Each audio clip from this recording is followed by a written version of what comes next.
Confident. আচ্ছা, এটা কি আগে থেকেই আসে নাকি কাজ করতে, করতে আসে? এটা নিয়ে আমি আগে কনফিউজ ছিলাম। কিন্তু এখন আর নেই। সত্যি কথা বলতে গেলে কনফিডেন্ট এমন একটা জিনিস যখন তুমি কাজ করবে দিনের পর দিন ওটা ডেভেলপ করবে। যখন ফার্স্ট টাইম ক্যামেরার সামনেও দাঁড়িয়েছিলাম মনে হচ্ছিল কি করছি? সবাই জাজ করবে। ইভেন এখনো করে। But doesn't matter. তুমি যদি লাইফে চেষ্টা করছো তোমাকে কেউ জাজ করছে সেটা বড় ব্যাপার না। তুমি লাইফে চেষ্টা করছো, তুমি তোমার ক্যামেরা ফেয়ার কাটাচ্ছ, তুমি তোমার নিজের স্কিল ডেভেলপ করার পেছনে দৌড়াচ্ছ এটাই সবথেকে বড় ব্যাপার। আর কনফিডেন্টটা এমন একটা জিনিস বিলিভ মি তুমি যত প্র্যাকটিস করবে practice can make perfect. So day by day তুমি পারফেক্ট হবেই। আমি এখনো নার্ভাস হই। এখন অনেক বড়, বড় ক্রিয়েটর আছে যারা নিজেদের ইন্টারভিউতে বলেছে যে আমরাও অনেক কিছু করার সময় নার্ভাস হই।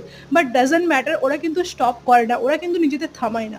তো তুমিও নিজেকে থামিয়ে নাও, পিছিয়ে থেকো না। নিজের স্বপ্নের জন্য আরেকটা স্টেপ নাও অ্যান্ড পারফেক্ট সময়ের জন্য ওয়েট করো না। কখনো পারফেক্ট সময় বলে কিছুই আসে না। যখন থেকে তুমি স্টার্ট করবে ওই সময়টাই হয় পারফেক্ট।